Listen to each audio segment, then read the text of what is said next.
Hello guys, it's me, Stark, once again, and I am here to share with you a game very special here. It's a game that I played here for a tournament called Sudden Disaster II.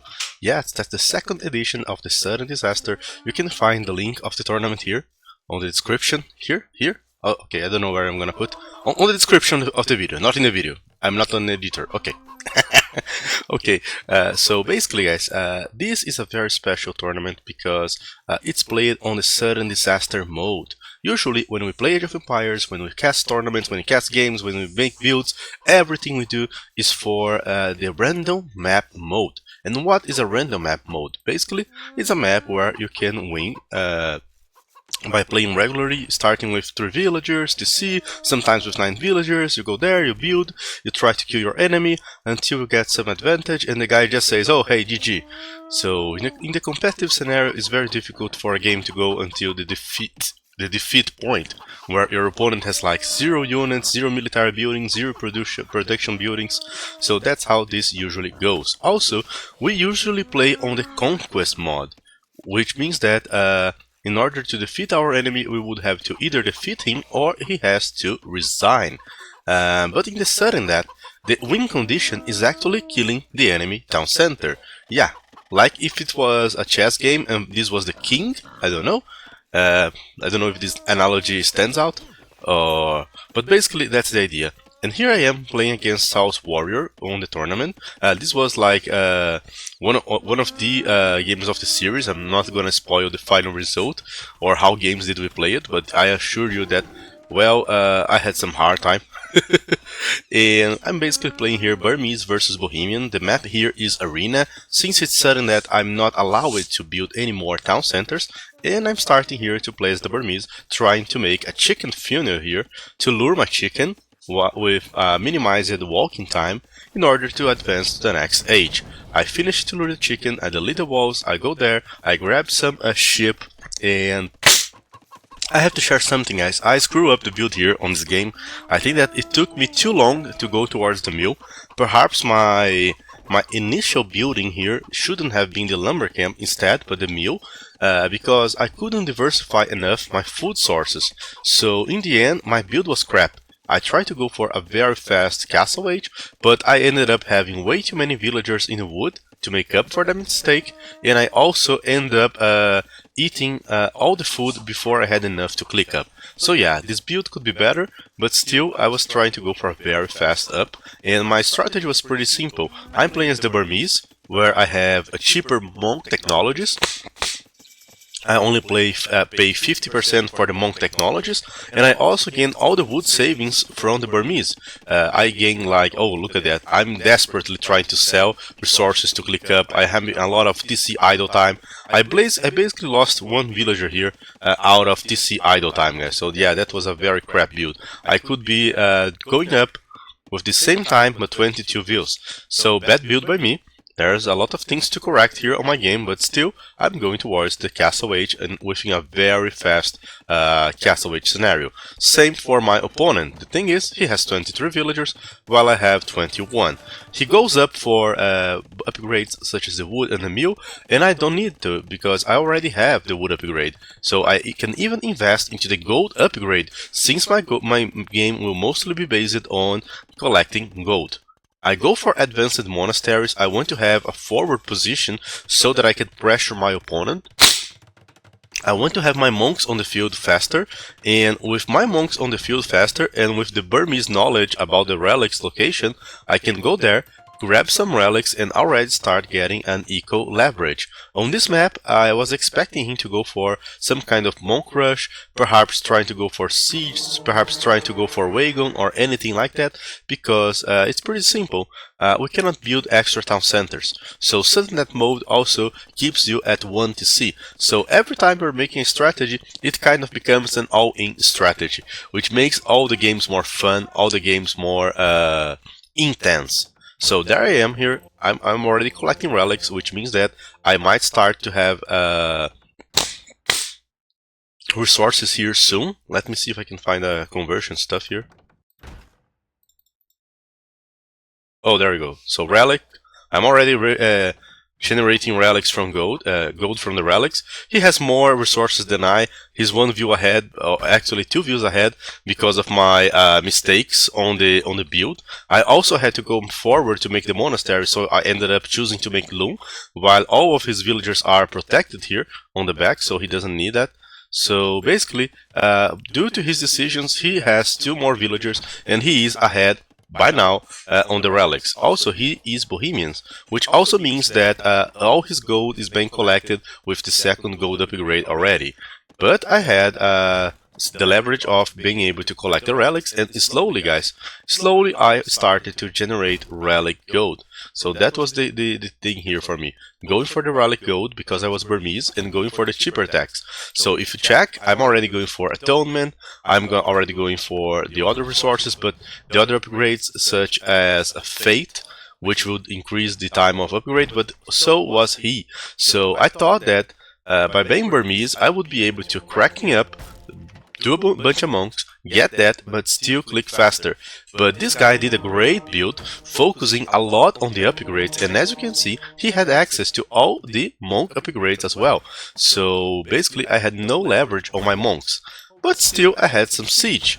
This siege that could actually go there and try to take down his monasteries, try to take down his TC and win the game for me. So basically, if this siege moved here and I killed his town center, game would be over. He was constantly aiming at me, he was calling me for a fight, so I bought the fight, and there we go, guys. We start the monk war. The monk war begins here.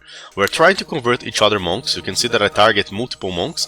I get some conversions, I miss some units, I miss my scout. This was insanely bad for me because the scout has a bonus against monks.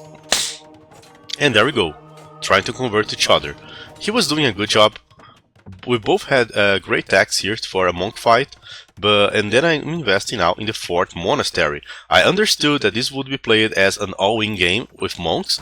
At some point I was even considering going for the Imperial Age, and probably this was one of the mistakes. Instead of fully investing my resources here into the gold, I started to add extra farms so that I would mass resources, and those resources would take me to Imperial Age.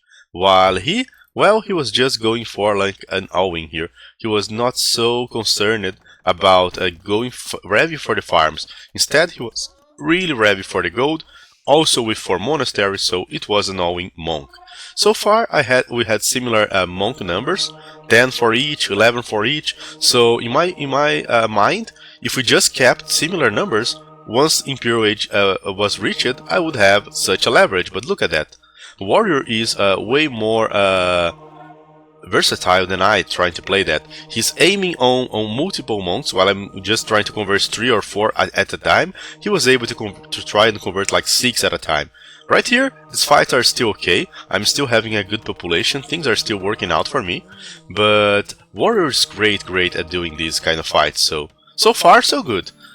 But at some point, he starts to change in the game, he starts to use the converted scout to go there and deliver more damage to my monks, and things get very scary from this point on. My resources were growing, I could be close to Imperial Age, but I was losing way too much monks. Warrior was ahead here. 18 army, 19 army, 15 army, so it was a monk fiesta. I went for like a 50 monastery.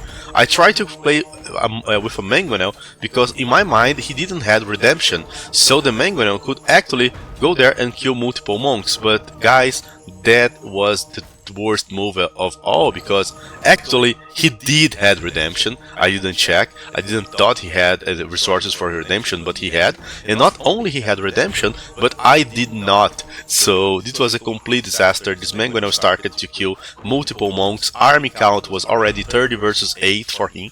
So guys, I was so down on this game. All the monks here belonged to Warrior, basically. I couldn't even get monks out of the monastery without those being already targeted by his monks. He also had a scout, so he had everything here, guys. Despite my efforts, he had everything, and all that I could try to do here was going towards the Imperial Age and switching my strategy 100%. First thing, going all into the stone.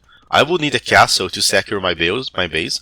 With a few runs, I would have absolutely no counter to Warrior because of the amount of monks he had. So I planned to go for a castle, and of course, once an Imperial Age, I could try a comeback playing monks because, well, I would have cheaper monk tax, I would have, for instance, some leverage, and Warrior was still not on the Imperial Age. As you can see his resources, he only had like 2 guys on the foot. He was basically idling here, and I was going for the all-in. But things were very bad, guys. On this point, I have like 4 monks, and he has like 50 military units. He has 27 of his own monks, 20 of the monks that he converted, so things are not going good for me. Also, I forgot to mention, but I also do not have heresy. So at some point he can research heresy so that his monks dies, but I cannot do the same because my sieve lacks this upgrade. Burmese is a powerful elephant sieve, so well, it's well balanced if they have no access to it. And there comes the big monk army ready to finish off my game, but I have a castle, so this is my win condition. I can try to go, place new monasteries, make new monks, make the upgrades which are quite cheap, and using these upgrades here that I'm doing on these very unprotected monasteries, I could try to kill him. Even deleted some segment of walls. I was already getting ready to counter. Once I had block printing, I could go there and start converting back from a safe distance because I would have 12 range against only 9 from him. So that's the idea, guys, using the Imperial Age upgrades to come back and try to convert the guy that only has like 50 monks on this stage. But I'm failing, as you can see. He's aware of the situation, he's just retreating, he's trying to buy time because he's also on the way to Imperial Age. And while Warrior is also a very smart guy, he's already going heavy on the stone so that he can place a similar castle to defend himself. Still, I try my best here, kill multiple monks, avoided being converted back.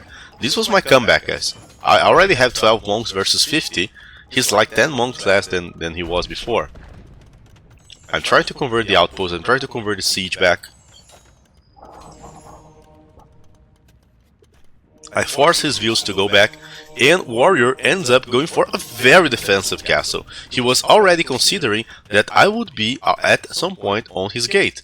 And what was I doing for now? Well, I didn't have the confidence to fully trade monks because I still knew that he had a higher number, so I actually went for trebuchets, started to kill the buildings here on the center, the houses that he converted and things like that, started to go for outposts. So my plan here was basically trying to kill Warrior, but to be honest, guys, I knew that he had around 50 monks. I knew. I didn't know the exact number, but one thing for sure is that I knew that he had more monks, despite having upgrades such as Fate, Devotion, Fate, that would decrease the conversion time. Look at that. He had way too much monks, so as much as I could target like multiple targets here to convert, he was doing the same, and at the end he would have more than I. So this was not working out for me because he had still all the monks from the early game, so this was honestly a lost game. I couldn't even consider turning into light cavalry. Some guys on the just commented with me, did you consider light cavalry? I mean, I did, but I only have 1 TC. I have no economy. How many light cavalry do I need here? If I had like 10, I don't believe I would actually kill like half of his army before getting all of my 10 cavalry converted. And now, Warrior had heresy, which I did not, so even when I was converting, the monks were not becoming blue, while the ones that he was converting were actually going for his side. He had more of my monks than I had. He had 30 of my monks and 23 of his own, so on this stage things snowballed badly in his favor. But guys, this is what's the name of that? Oh yeah, this is Sudden Death. So I went for a last big play, going for massive trebuchets and a few petards so that I could try to tear down his wall and kill his town center. That was a desperate move, a desperate measure, because if you take into consideration the fights here, I would think that I would never be able to turn this game into my favor. I lost it badly, I got outplayed, I got outconverted, or whatever you mean here.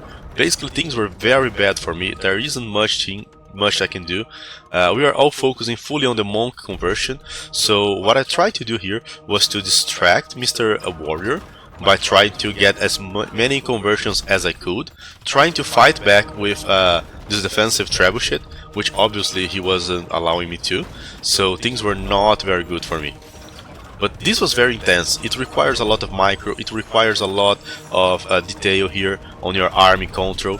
So there he was, and in the moment that he was about to finish me off, killing my castle and then advancing to my town center, I break into his wall. He immediately reacted by sending everything he could, monks, vils, to go there and kill my traps, but one more and the TC is gone. He sent everyone to repair the TC. He sent views to take down the traps, but even so, he died. Yes guys, I won that game. We both created more than 70 monks, 71 for me, 77 for warrior. On the end of the game I had like 4 monks alive, a few monasteries and no economy, while warrior had more than 40 monks, the same amount of siege, but he was actually stuck here fighting against a bait castle, and ended up getting his TC sniped. And yes guys, the game ends if the TC goes down. I mean, if you could keep this game even without the TC, I'm pretty sure that warrior would win, but this is sudden death. So that's the thing here.